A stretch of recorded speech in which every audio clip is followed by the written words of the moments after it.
రవి గారు, last elections మనం చూసుకుంటే 2014 అండ్ 19 ఏపీకి సంబంధించి కంపేర్ చేస్తే 78.5% 2014లో అయితే విభజిత ఆంధ్రప్రదేశ్లో ఫస్ట్ ఎలక్షను, 2019లో 79.74. ఈసారి 80% ప్లస్సే అంటున్నాయి రాజకీయ పార్టీలు కూడా. మీరు అలాగే అనుకున్నారా? అంటే 80% జరగాలి నిజానికి, పోటీ వేడి ఇన్ని పార్టీలు ఇదంతా దృష్టిలో పెట్టుకుంటే. కానీ ఇతర 3 దశల పోలింగ్ తర్వాత ఎండలు ఇవన్నీ చూసినప్పుడేమో కొంచెం తక్కువగా ఉంది ఇప్పటివరకు జరిగిన పోలింగ్. ఇది కొంచెం నిరుత్సాహపడ్డైంది బీజేపీ అని కూడా మనం వింటున్నాం. కాబట్టి మరి ఏపీలో ఎలా ఉంటుంది? ఏపీలో కూడా ఎండలు తీవ్రంగానే ఉన్నాయి. కాబట్టి ఎండల ప్రభావం కూడా 70% అటు ఇటు జరగవచ్చు. ఒక చిన్న ఇంటరప్షన్ రవి గారు, ఒక చిన్న చల్లటి వార్త ఏంటంటే రాబోయే 2-3 రోజుల్లో కాస్త వర్షాలు పడతాయంటారు. మేబీ అది కొంచెం ఆ ప్రభావం కనుక ఏమైనా ఉంటే మరి అంత భయంకరంగా ఏపీలో ఎండలు ఉండకపోవచ్చు. బహుశా అదేమైనా జరిగితే మంచిదే కదా. చాలా సంతోషం, అది మంచి విషయమే. అది మంచి విషయమే. ఓ 70 అంటే ఇక్కడ బయట వాతావరణంతో పాటు రాజకీయ వాతావరణం కూడా ఓటర్లను ప్రభావితం చేస్తుంది. ఈ రెండు కలిసి జరుగుతాయి. ఒక 70% అటు ఇటు జరగవచ్చు అని భావించవచ్చు మనం. 79.74 ఉత్తరాది రాష్ట్రాల్లో, కర్ణాటక 79.74 2019. సో 80% దాకా వెళ్ళిపోవచ్చు ఆల్మోస్ట్ ఈసారి. యా. సో ఇంతకీ ఒక విషయం ఉంది కదా, అప్పుడు 2 పార్టీలు ఆ పోటీ తీరు స్ట్రైట్ ఒక విధంగా ఉంది.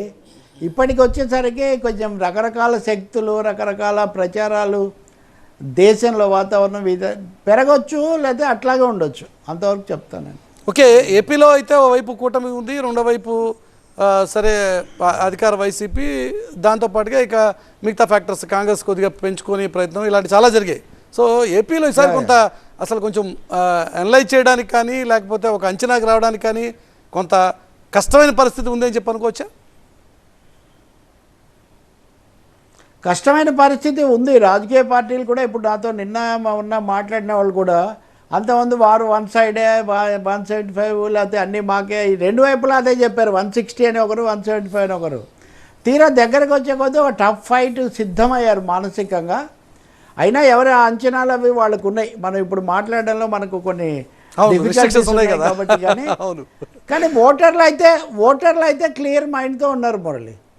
ఓటర్లు వాళ్ళ విలక్షణంగా ఉంటుంది తీర్పు తప్పకుండా.